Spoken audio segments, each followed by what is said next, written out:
Let's talk about the best pet boa constrictors. So you're thinking about getting a boa and realizing there's a dizzying number of options out there. Good news, boas are generally hardy and make fantastic pets if you choose the right one. The ballpark figure to remember is size. Some boas can grow up to 13 feet, but others top out at just 6 or 7 feet. If you want something more manageable, you'll have to choose wisely. Don't let Hollywood fool you. Some boas stay relatively small.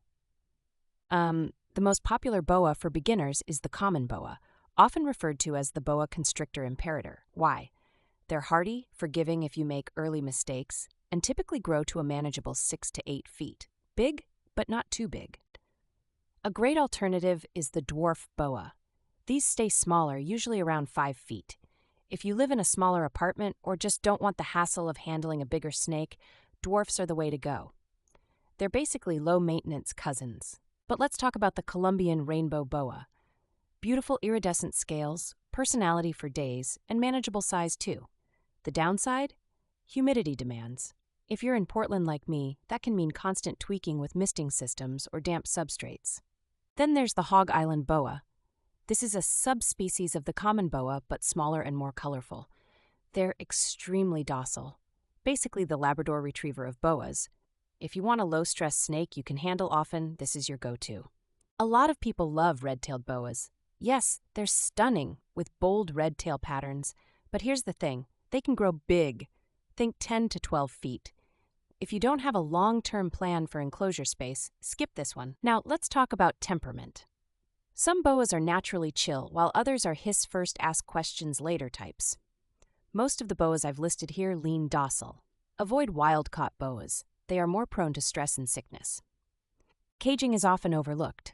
Boa enclosures need to lock securely, and size is critical. For adults, aim for at least 6 by 2 feet.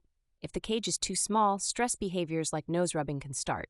Nobody wants an anxious boa. Feeding is mercifully simple. For most boas, this looks like pre-killed rodents every 1-2 weeks.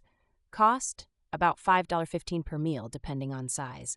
If the idea of handling frozen rats makes you squeamish, boas may not be your thing. Pro tip, don't overfeed. It's easy to think your boa looks hungry, but overfeeding leads to obesity. Yes, snakes can be overweight. A fat boa is an unhealthy boa. Err on the side of feeding less rather than more. The biggest mistake? Rushing into ownership without considering the long haul. These snakes can live 20 to 30 years. Owning one is like signing a mortgage, not renting an Airbnb. Plan for the next few decades, not just your current phase of life. Bottom line, if you pick the right boa for your home, you won't just own a pet. You'll have a quiet, scale-covered roommate for the next couple of decades. And honestly, they're pretty awesome.